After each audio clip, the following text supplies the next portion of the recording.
17 nëntor. Ndryshimi është i mundur. Vishni njeriu në ri, të krijuar sipas Perëndisë në drejtësinë dhe shenjtërinë së vërtetës. Efesianëve 4:24. Domethënia e krishtërimit është që ndryshimi është i mundur. Po flas për një ndryshim të thellë dhe rrënjësor. Është e mundur të bëhesh zemërbut kur dikur ishe i pandjeshëm dhe i ngurtë. Është e mundur që të mos sundohesh më nga hidhërimi dhe zemërimi. Është e mundur që të bëhesh një person i dashur, pavarësisht sfondit tënd. Bibla e merr për të mirëqenë faktin që Perëndia është faktori vendimtar në procesin që na bën ne, ata që duhet të jemi. Me një qartësi të mrekullueshme, Bibla thotë: "Le të hiqet nga ju çdo mbrapshti dhe jini të përdëlyeshëm." Efesianëve 4:31-32.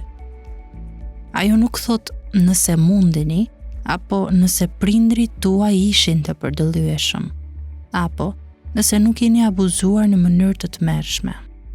Vargu thot, jini të përdëlyeshëm. Sa çliruese është kjo. Na çliron nga fatalizmi i tmerrshëm që thot se ndryshimi është i pamundur për mua. Më çliron nga pikpamjet e ngurta që e bëjnë përjardhjen time të jetë fati im. Urdhërimet e Perëndisë vijnë gjithmonë me një të vërtetë çliruese dhe jetë ndryshuese, të cilën duhet ta besojmë. Për shembull, Perëndia na birësoi si fëmijët e Tij. Ne kemi një atë të ri dhe një familje të re.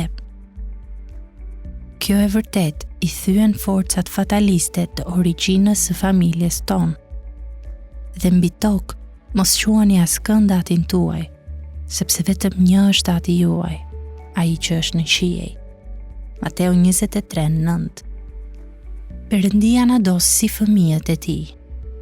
Ne jemi bijë të dashur, Efesianëve 5:1. Urdhërimi për të imituar dashurinë e Perëndisë nuk qëndron i shkëputur. Ai vjen me fuqi.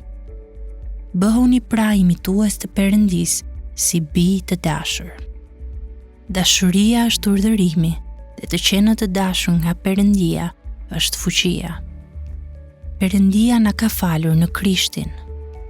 Por jeni të mirë dhe të përdëlyeshëm njëri me tjetrin, duke e falur njëri tjetrin, sikurse edhe Perëndia ju ka falur në Krishtin. Efesianëve 4:32. Ajo që Perëndia bëri në Krishtin është e fuqishme. Ajo e bën ndryshimin të mundur. Urdhërimi për të qenë zemërbut ka të bëjë më tepër me atë që Perëndia bëri për ty, sesa me atë që bëri nëna apo babai yt. Ky lloj urdhërimi do të thotë që ti mund të ndryshosh. Krishti të deshi dhe e dha veten e Tij për ty. Ecni në dashuri, sikurse edhe Krishti na deshi. Efesianëve 5:2. Urdhërimi vjen me një të vërtetë jetë ndryshuese. Krishti të deshi. Në çastin kur ka një mundësi për të dashur dhe një zë të thotë, ti nuk je një person i dashur, mund të thuash, dashuria e Krishtit për mua më bën një lloj të ri personi. Urdhërimi i Tij për të dashur është po aq i mundur për mua, aq sa është i vërtetë edhe premtimi i Tij dashurisë për mua. Mos i fatalist, je i krishter. Ndryshimi është i mundur. Perëndia është i gjallë. Krishti është ringjallur. Premtimet janë të vërteta.